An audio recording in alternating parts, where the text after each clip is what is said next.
So, because I'm going to start talking. Welcome everybody to our Success Mastermind for Fun Friday, August 5th. I got a joke for you. Actually, I got 3 jokes. Back to my chicken joke page. Why did the rooster go to KFC? And the answer is he wanted to see the chicken strip. Oh my God. Yeah, there you go. And what day of the week are chickens afraid of? Friday. Yeah, there's that. All right, got one more. What do you call a great chicken? Impeccable. All right, good. I'm glad I got a chuckle out of that. Good to see Lynn, Linda, and Catherine. What we were just talking about. Oh, a quick announcement. Be Heard is suspended for tonight. I am going to be double booked at that time. So if there's anything that our members need from me, you know how to reach me, and we will take that item up. And but right now, Be Heard is off the calendar. Let me make sure it's off the calendar.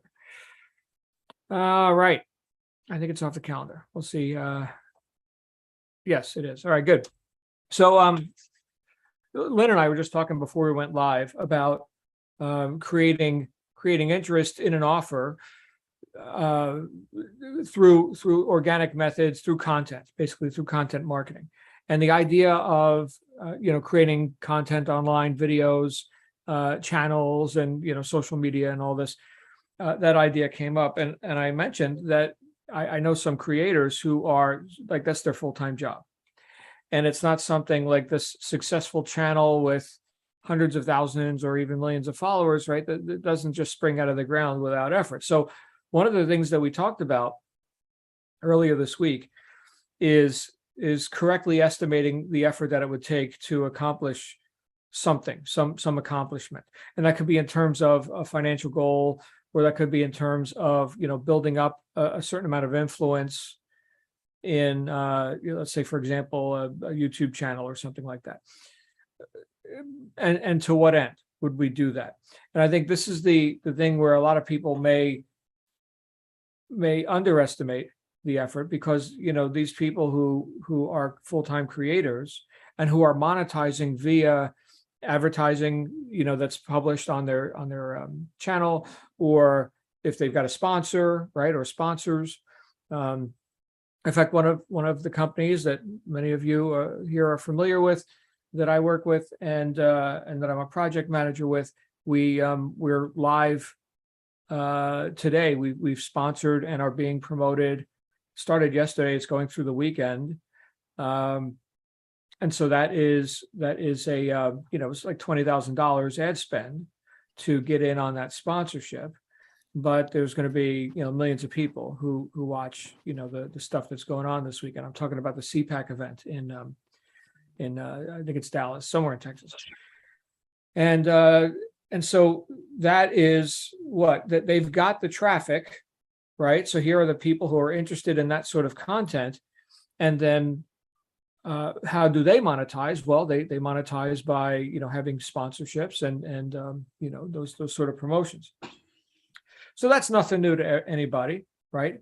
What I think is new to some of you is the idea that you could actually be the authority. You could be the influencer. You could be the channel. That this isn't something where you just have to be the consumer, right? The consumer of content, which we've all done. Right. I'll show up on YouTube at some point today. I mean, we're broadcasting to YouTube right now, but I'll show up and I'll probably consume some video, something. Right. And so how did that stuff get in front of me? Well, because that person was prolific enough and relevant enough. And keep in mind, you can balance the two, right? You could be a handful of videos to a specific relevant target audience, could be quite prolific, right? If it's more of a niche, kind of a thing. Whereas, if you got a more of a broad topic, then you're going to have to really push out the content to get some traction and to stand up with all the other things. Just think of the news space, right? So here, and false news as well, but here's the current events, politics, life, civics, whatever. That that's a huge genre. It's a big genre of material, all right, of content. And to get into that space, you're pretty much going to be full time in it. I know some people who have built channels. I know one guy. I won't mention the name of the channel. It's pretty bold, okay, but he started from nothing to 750,000 subscribers on YouTube in just a couple of years. But he's every day on it, every day, and he's different, right? He's got a different approach, a different angle, and it's in that news political type space. But the idea that came up here is to what end, right? To what end are let's say if you're going to do this, right? If you're doing research, like Lynn said, it was fun to kind of see like what kind of videos she wants to make. Well, cool, right? The question then is, well, to what end for you, okay? And what will connect you with the people who would actually benefit from this stuff and may participate in whatever your offer is. So the question then is, what do people want? Great question to ask. No matter what field you're in, no matter what media you're putting out or what advertising you're doing or any of that, what do people want? If you can answer that question, you can get traction. That's it, right? So if you give people what they want, I'm not saying what they need. Okay, so arguably right here, like with our conversations, right? I think these are good and necessary and success-oriented conversations about how to apply timeless truths into making your life work, right? So I think that's needed. But on the scale of wanting this, right? I mean, here's philosophy, and then here's dance videos or gaming or something, right? What do people want? So obviously, I don't do this, for popularity. I do this for the actual, the benefit of the content itself. To what end? Well, I'll tell you what, one of the people who I know gets a lot out of these sessions is me. So I get to hear what comes out of my mouth, and I need reminders all the time, right? So that's cool. But then on the other side, let's say that I was looking to, or just fill in the blank with whatever channel you're considering or media you're looking to put out. What if I was looking to attract a crowd for a certain type of offer? Okay, well, it would be good to think with the end in mind and say, well, if I did a channel on, let's pick something that I know nothing about. Well, golf. I've talked about golf plenty of times. I know something about it, but not enough to really know. So there could be a golf tips channel or something. Does it make sense then that anything related to golf would be, the viewers of that channel or that content would be predisposed to listening and perhaps pre-motivated to buying? Let's think right now of all the different ways that you can monetize a golf channel. Okay, so I bring this up as I'm a third party, no attachment to it. I don't give a damn. All right. So if I was just observing that and thinking, okay, what could Mr. Golf Channel do to monetize? Let's just start the list. Okay, obviously with enough traffic, right, there could be sponsorships. From who? From the golf club manufacturer, right? TaylorMade, Callaway, whatever, right? What else? There could be affiliate offers where the content creator, Mr. Golf Expert guy, he doesn't make the product, okay? He just has links below the video and maybe, a little shout out, at some point where, by the way, any of the things you get there, here's my discount code and you can go and buy the stuff from the people who got the stuff. I don't got the stuff, right? I'm just letting you know the stuff exists and then I get a little commission. Okay, great. There could be a sponsorship, right? There could be where, hey, this video is brought to you by such and such golf stuff, and be sure to check them out. Link is in the description below. This is the stuff that I use, and they've sponsored our channel, and go support our sponsors, right? So stuff like that. What about seemingly unrelated things? I know, Lynn, you're engaged in print on demand e-commerce stuff, right? So coffee cups, t-shirts, things about golf, right? Coffee cup and golf. I mean, you don't need a coffee cup to play golf, but since you like golf and this coffee cup says, I love golf, oh, well, you can't live without that anymore, right? So now there's relevant, right? That's a relevant hit on the target. What else? What other ways could people monetize? So we talked about, advertising revenue. which you don't even know what's running. That, Google just throws the stuff on the YouTube thing and whatever. Advertisers can pick, what categories they want to advertise into, right? And then people watch, and then you get a penny or whatever you get. There's the affiliate links, there's the sponsorships, there's the things where let's say that you personally were the content creator, and then you had these print on demand sort of things. I've seen this again and again, by the way. I've seen this where rather than beg for donations, okay, or say, hey, here's my tip jar, which is still fine, right? I've got memberships, right, where I tip people, every month, right, for the content that they put out. I don't watch and they don't run ads on their channels, right? So here's the YouTube channel, let's say, for example, and I never see an ad on there, right? Typically because the channel's been demonetized anyway, because Google doesn't like them, because they didn't go into complete agreement with, the global reset or COVID or whatever. So they're not going to get monetization from Google ads. So they have, a subscription membership, right? So go ahead and click here and become an insider and that sort of thing. So that is something you can promote personally once you've got content that's relevant to, a good amount of people, and not have to have a Patreon or, a donation type thing. Okay. But that is another valid way to do it, is to get donations. People just donate because, man, your stuff is great. I've seen people go live with stuff like this, where let's say they do their weekly content, they put out 7 videos, and then on Sundays, hey, we do the live stream, and it's however long it is, probably 2 hours, and we're going to talk about current events and blah, blah, blah. And then in the live chat where people can ask questions, there's the tip, right? Oh, $5 from Bob. Oh, thanks, Bob. Oh, I see your question here, right? So people can kind of pay to play, so to speak, or get to the top with a little donation, a little bit of money. But let's say, and this is I think pretty relevant, okay, because I've seen channels that don't even do that, but they've got an entire line of print on demand products.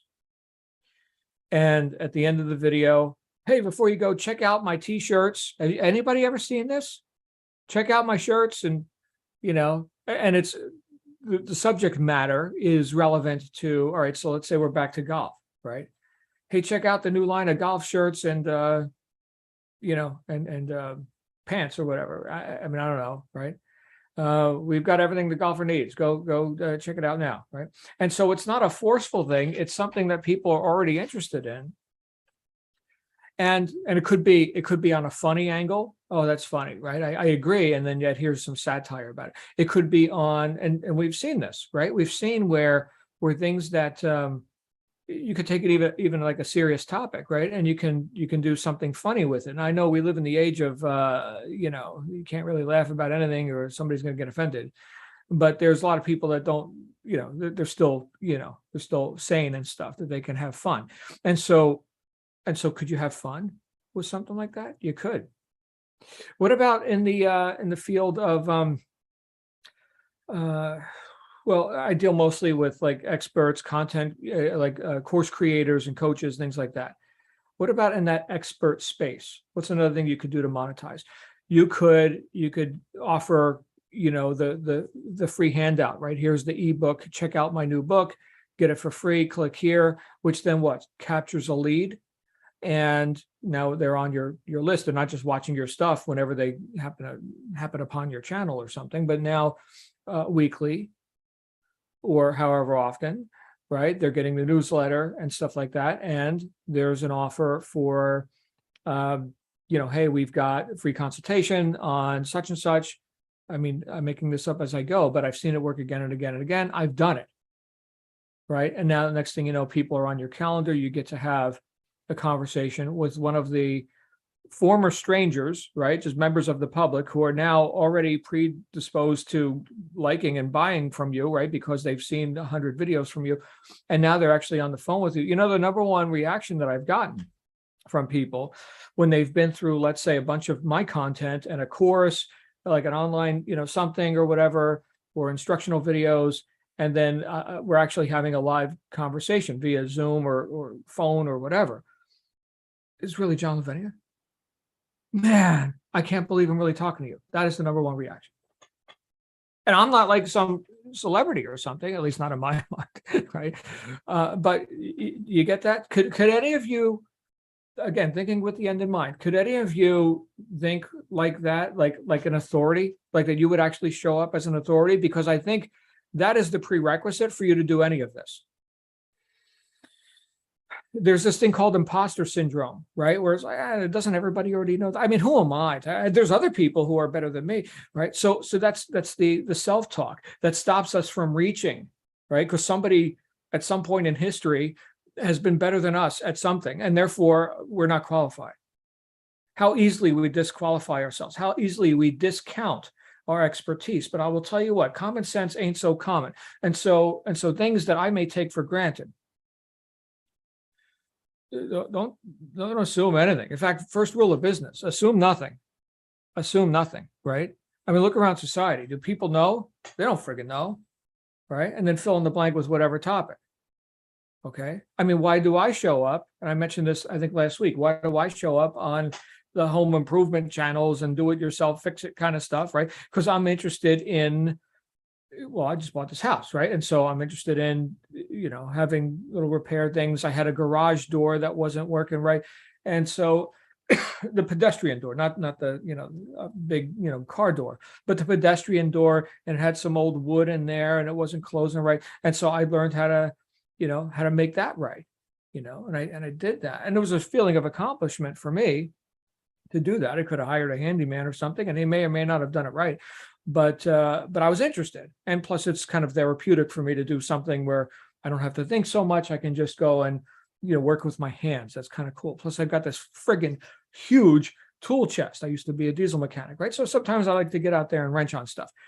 But I showed up there because I did not know that which the expert door, and wood and hardware guy, right? He knows that and could have easily taken it for granted. Well, doesn't everybody know how to repair some broken wood on the door jamb and whatever, right? Or it's a common one, just because I've watched a bunch of these videos. Repairing rotted, like humidity, water, whatever, old building, right? Repairing or replacing a piece of the door jamb and using your multi-tool and getting in there, what kind of putty you use. I mean, I've got an education on this stuff, which somebody who's been doing that, let's say that they are like actually a contractor, a handyman, that sort of an expert, right? Doesn't everybody know how to like just cut out that piece of wood and put the thing in and how to measure it? No, they freaking don't. No, they don't. So where have you, is something you could ask yourself, where have you discounted your expertise? Everybody knows that. No, they don't. I guarantee you they don't. First of all, up until this point in my life, I've been genuinely disinterested in that topic. Like for real, couldn't care less, right? And now suddenly I'm interested. Now multiply that by infinite number of topics and by 7.5 billion people on planet Earth. How do you saturate that, by the way? Oh, and I'll tell you this too. There are other people on the same topic, right? It's not like this is the one guy that finally showed up on YouTube or something and said, and gave me my answer. Okay. But there's plenty of people with that answer. But some of them are, they take friggin' half hour to just spit it out, man. Just like, what? Like, show me what to do, And other people like, boom, boom, boom. I'm like, all right, I'm on that guy's video. Right. And if I got to watch it 3 times, that's fine. But I don't need, filler and stuff like that. Right. So there's a personal favorability or not. Right. We resonate with different people. Understand, people buy from people, which is why you got to get out there. Right. So not to lean on you, Lynn, but here's Lynn with having fun considering what kind of video she could do.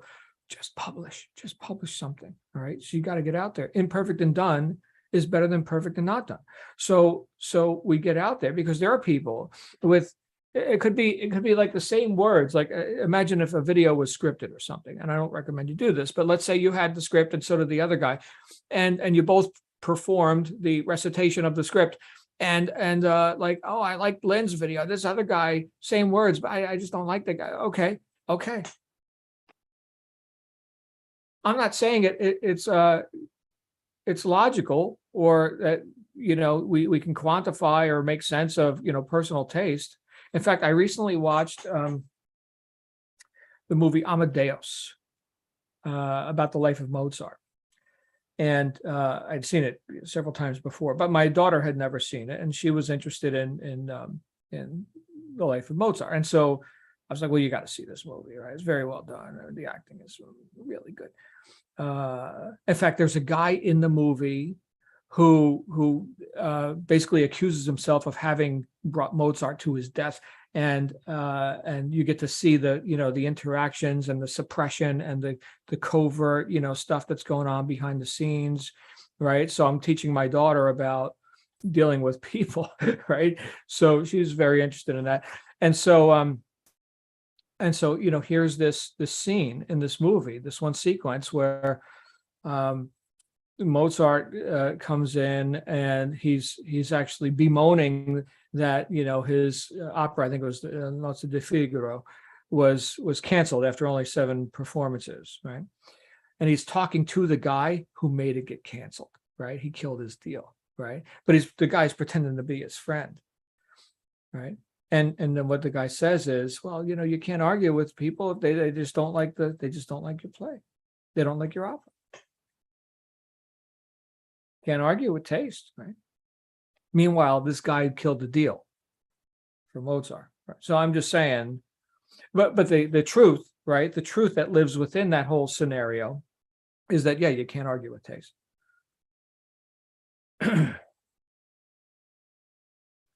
So I think no matter where you're at right now, increasing the proliferation of whatever you publish, right? Putting out more, whether we're talking about content or designing more coffee cups or more t-shirt designs, because I don't like that one, but I do like that one. You can't argue with me on that. I like it. I don't like it, right? What do people want?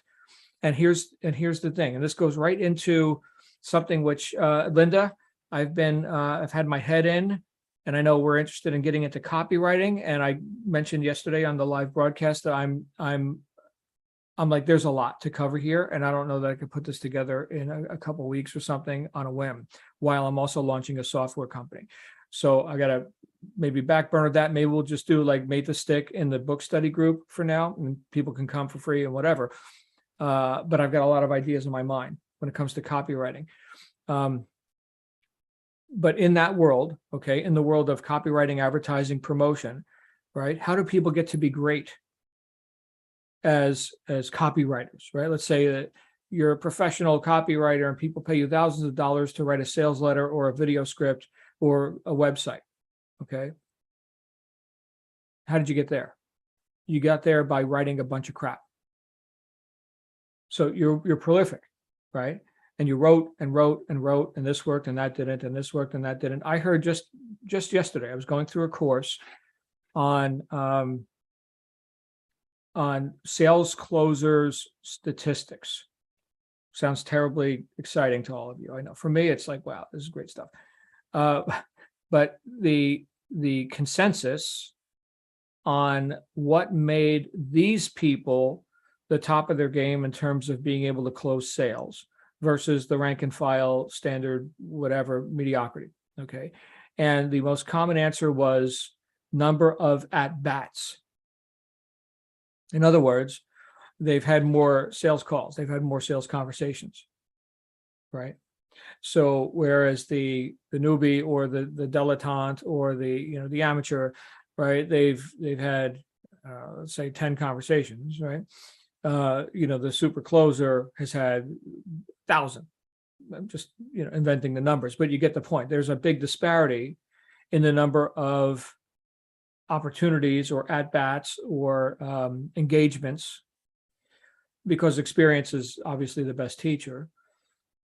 But that's another form of proliferation. That's another form of publishing, right? Making public, right? So now I'm talking to customer A. I just published something. In this case, it was I made publicly known the words that were about to come out of my mouth, and that was my public, that customer, right? So that is, we could say, a publishing event not actually, but we could say, right? And I wrote that sales letter, which sucked, and it was a publishing event. And we did it, and we did it, and we did it. The best copywriters I know will admit instantly that, yeah, I wrote a bunch of crap. But, we're developing distinctions about what people want, right? Any person who's experienced to a high degree and considered a master of their craft, whatever it happens to be, they have distinctions that the newbie doesn't have.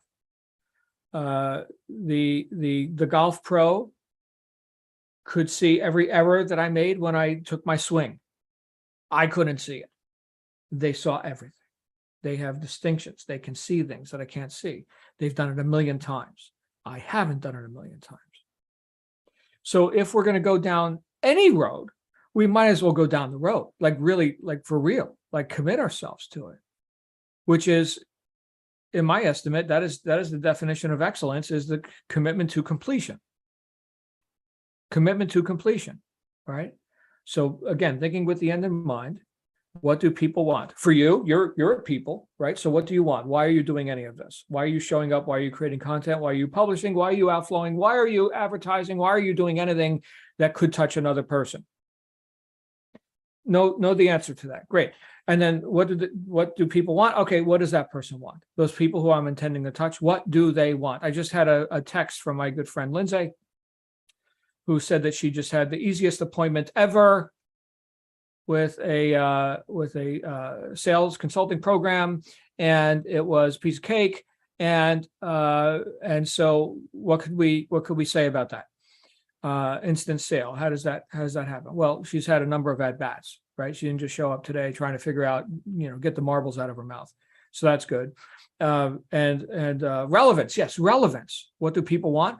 Well, Lindsay knew exactly what this person wanted because they responded to an advertisement, which was specifically about that. So she could speak that language, right? She can instantly create a rapport and a shared reality with the other party, right? So that occurred effortlessly. Okay. What else, right? Well, now that we've got the marbles out of our mouths and we know what this person wants, I wouldn't be surprised at all. I'm not surprised at all when it's like, yeah, I'll buy everything. Well, of course you will, right? I buy everything too. It's freaking great, right? So let's not be surprised when it actually works. If you can match your message to the market, and you can, okay, with a bit of research, with more engagements, more at-bats, right? And getting the language that's coming out of other people's mouths, right? What's your problem? And you hear that enough times and you get to understand what people's problems are. And then you can what? You can solve their problems, right? And you could do that and make it known that you can do that by occurring as valuable in the marketplace prior to any transaction.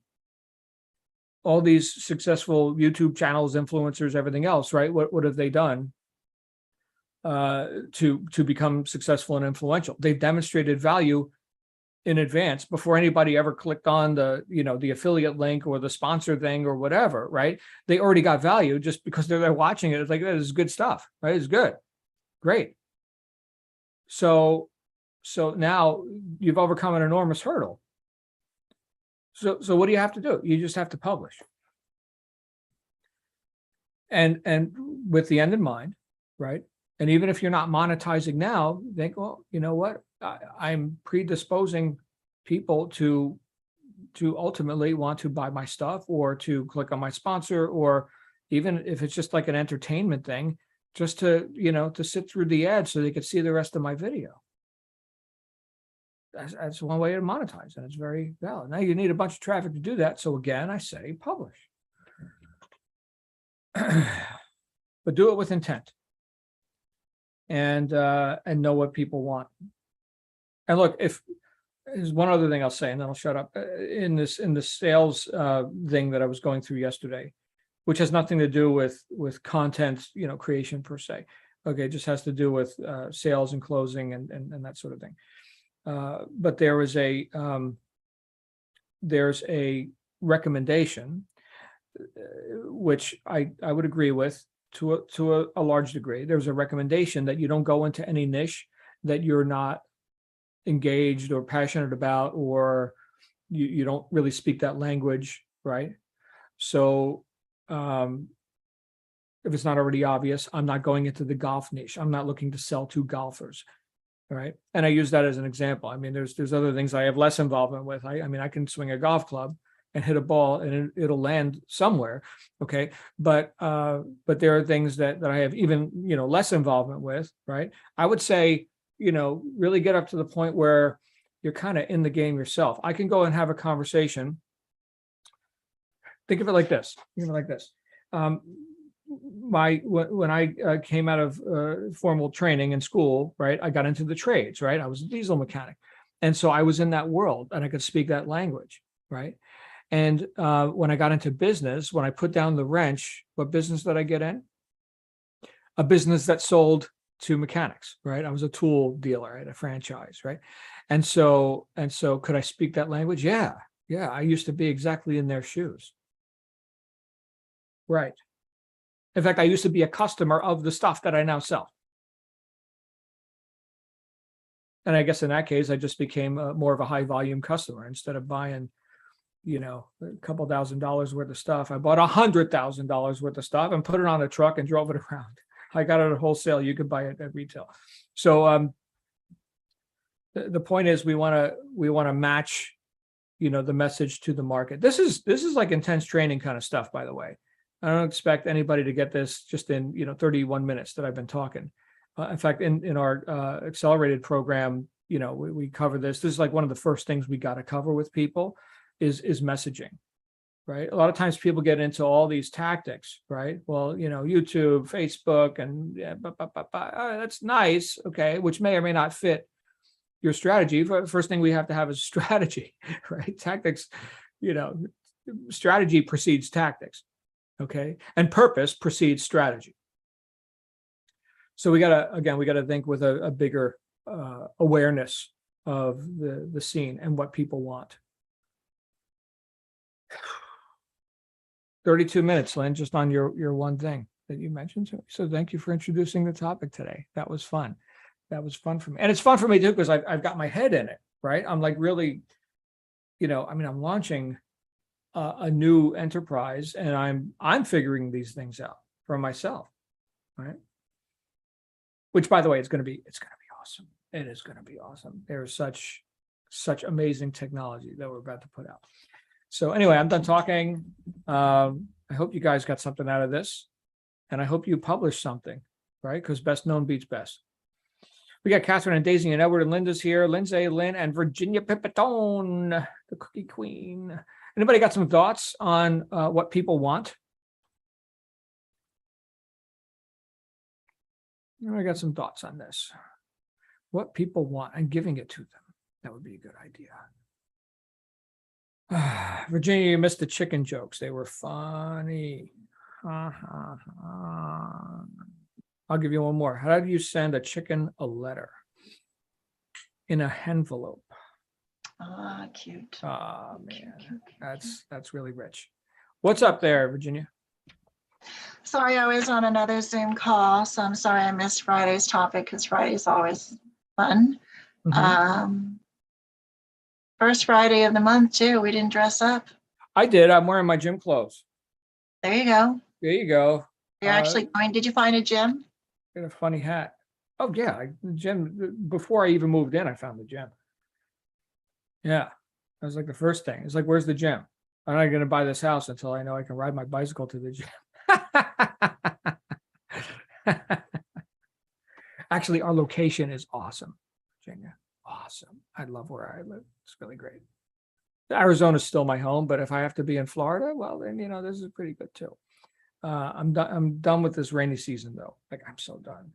Yeah, they hate the humidity. Unfriggin' real. Unreal. 90 degrees and rain every day. All right. Now you guys know.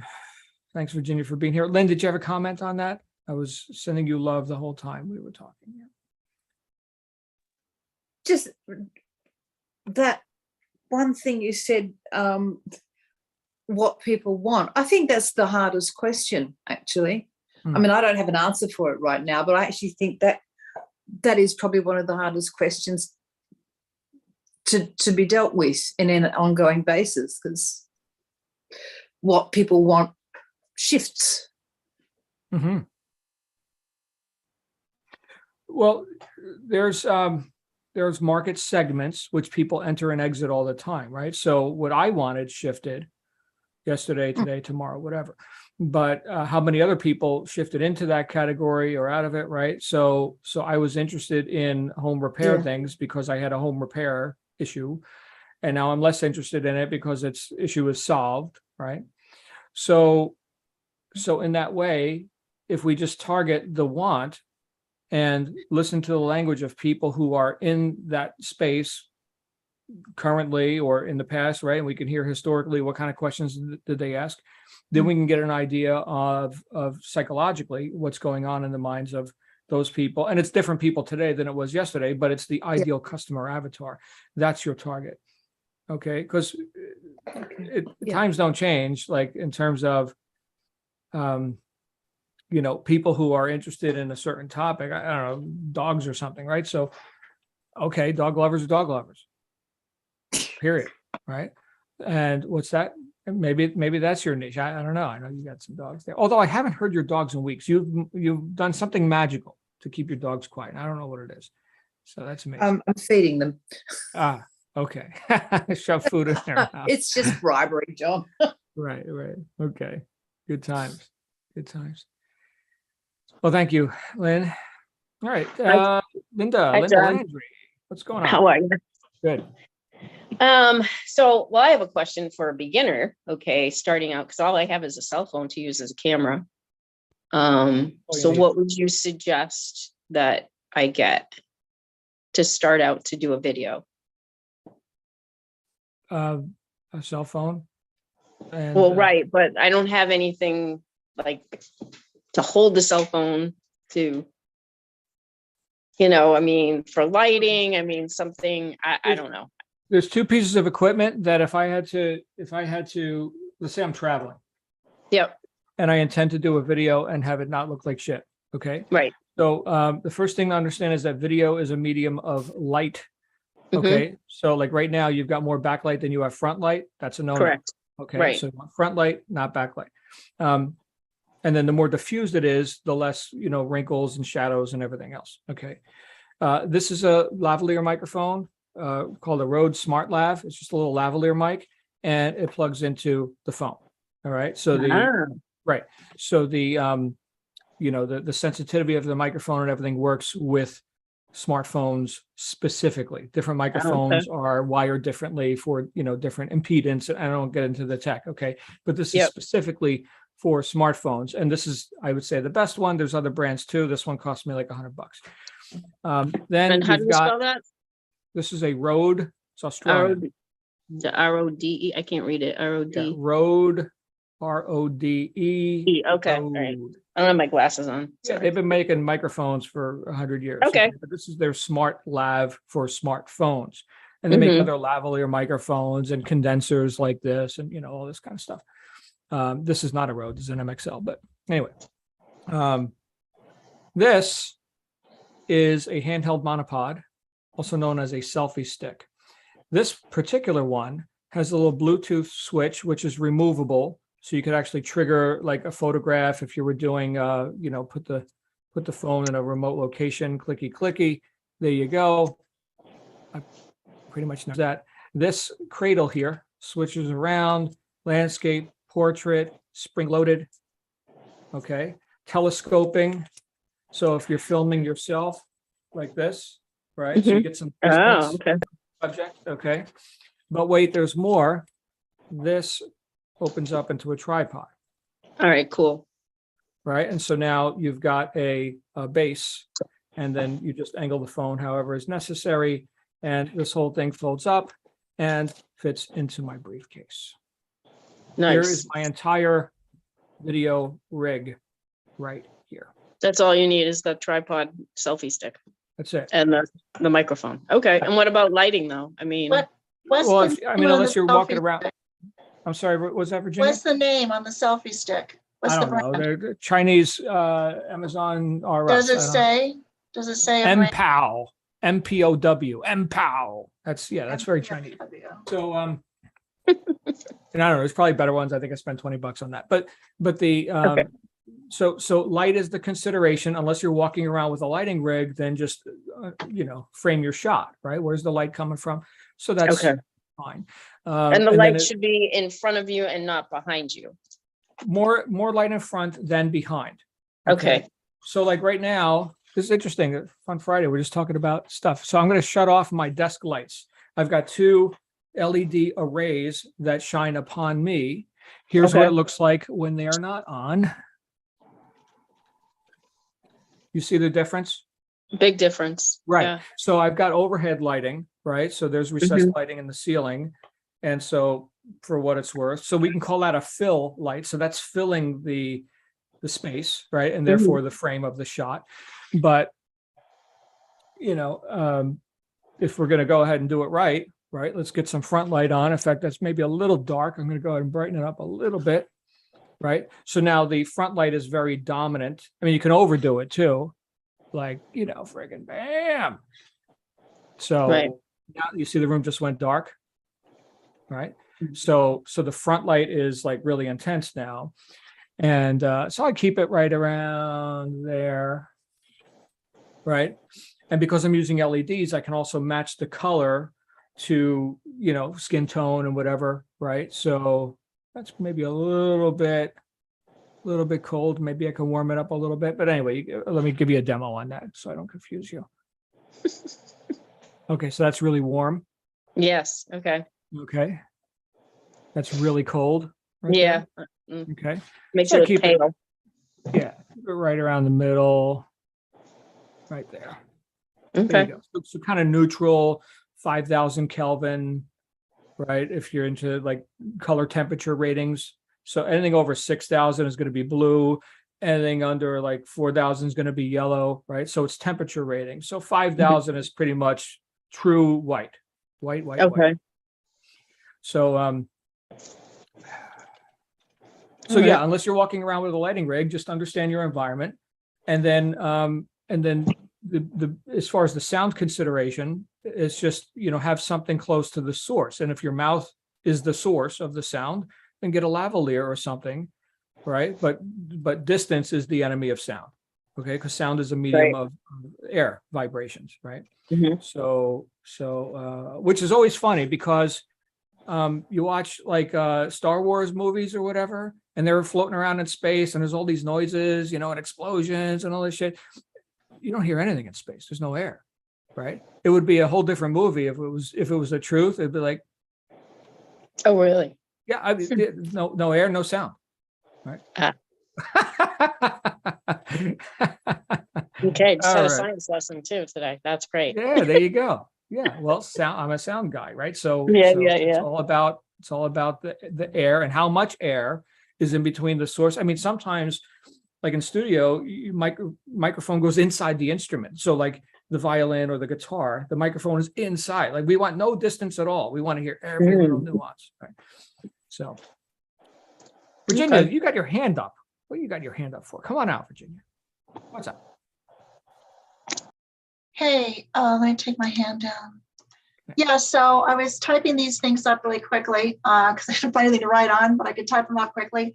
So you're calling your microphone a lavalier type microphone. I'm not familiar with that word, how you spell it or what it means. Lavalier is like a lapel mic, a lavalier mic. Like Lavolier or something. Lavalier. Leier. And so that is a lapel mic. Got it. Okay. Or Lier. One of the other. Okay. Is it I And before E then- except after C? It's an author. You'd think I would know this. Okay. Rode Smartlav. And then your desk lights, are they round? No, all right. So let's do some show and tell. Here we go. Since you guys are into it, apparently. That's Well, the you end of know, our topic for Shannon- today, by the way. Let's do this. Hold on. Shannon had gone over a lot of this stuff in her training That's I cool. have somewhere, but a lot of the stuff may has changed. Okay, so looks like the price went down. So this is Rode Smartlav, $54. Great. I spent like 3 times that. Of course, I got it when it came out because I was like, on it. But there's other brands too. Here's wireless. You can get into wireless. But anyway, I would get a Smartlav. Audio-Technica makes a nice product too. So here's it is I before E, Lavalier. So you could just type lavalier smartphone lav. Yeah, there you go, lav. So here's the most popular smartphone lavs. I would stay away from junk like this where you need to put in the battery, $16. No, get a good mic. Buy it once, buy it right. And look, there you go. There's a Smartlav. Boya, this is garbage. Okay, good. So there's that. And then as far as a handheld monopod, Symmetry, $25, Altura, Sun is all the same Chinese stuff. All it's got to do is hold the phone. That's it. So people call it selfie stick, right? So selfie stick. Right. So there's the second piece of equipment. And what was the other item we were interested in? The desk lights. Yes. So LED desk. Who made this one? Teo. I don't remember. Teotronics. That's who made these, right? So I got 2 of these.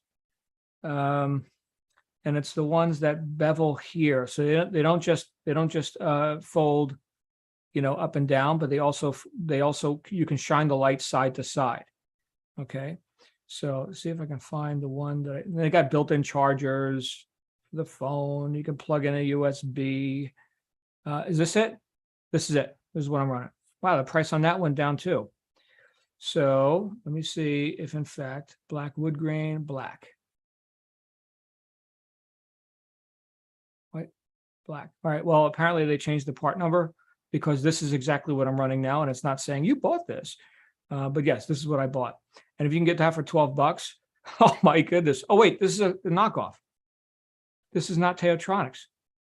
See, but you see how this, can you see there how it bevels, so it's not just tilting, at the hinge, but it also tilts to face different angles. Okay. Because I like running these horizontal, just like you see it now. See how it's running horizontal? The light bar is horizontal. But obviously it has to be able to tilt towards the subject, which in this case is me. So this right here has to be able to tilt. And that's the magic right there. Wow, that's a knockoff. That's interesting. So was this the one I got? No, but you see how this also, it can face side to side, right? Does that answer your question? Did I lose everybody? Hello? Yes, that's Oh, great. okay, very good. Yeah, so the more adjustments you can get, and the bigger the better, right? I mean, a little light doesn't diffuse. Basically, in an ideal scenario, let's say a photo studio or something, you've got what's called soft boxes, a big square cloth, and behind it is the bulb, but you don't see the bulb. You see the diffused light that's coming softly out of the box to fill the space and not cast shadows. You don't want a spotlight. You want, diffused. Like right now, I have a lamp, a desk lamp, so you can see how it's more brighter on this side than it is this side on there. So yes, that wouldn't be ideal for recording. Right. Excellent. So think in terms of symmetry and spread, right? So in this case, I've just got 2 stalks coming up out of the desk, and then the light bars go across the top of my studio monitors, the speakers. And so that's spread out. And I got it angled in such a way that, my boom doesn't interfere, right? So like if I had it over here, you'd be seeing a shadow, right? So I keep it over here, right out of the frame. Anyway, I didn't know we were going to get into audiovisual production today, but there you go. All right. Good question, Linda. Mm-hmm. Oh, Linda. Yeah, she asked the question, so I appreciate it. Oh, great. Oh, I appreciate you and Linda and Catherine. Catherine, you had a comment? Yeah, on that note, do you have anything else that you recommend for a desk? I'll be looking at setting up a new office here in a few weeks, so. That which holds up your computer and doesn't fall down? That's it. Huh? I'm using just a tab right now, so. Oh, okay. And aesthetically pleasing, is good, right? Rather than, looking at a cardboard box or something. So, yeah. I Okay. can't argue with taste, right? I don't know. There's people that got all kinds of, they make desks out of like scrap metal and stuff. Oh, okay, right? I don't know. I got wood and glass. And before this, I had like, when I had a big house in Tucson, we had like all this Hooker is the manufacturer out of North Carolina, right? Gorgeous, big, opulent, right? Oh my goodness. I'm done moving that stuff. I'm done. So, yeah. Yeah, I've got an old art easel. Just my tab sitting on it, my Uh-huh. tablet. Cool. So, All right. just Anybody desk else? lamps. Anybody else? Nobody. Okay, let's get on with it. Again, Be Heard is suspended for this week. I'm double booked. You guys have an awesome weekend. I will see you on Monday for more thrills and excitement. All right. If you need anything from me, you know how to reach me. We'll see you real soon.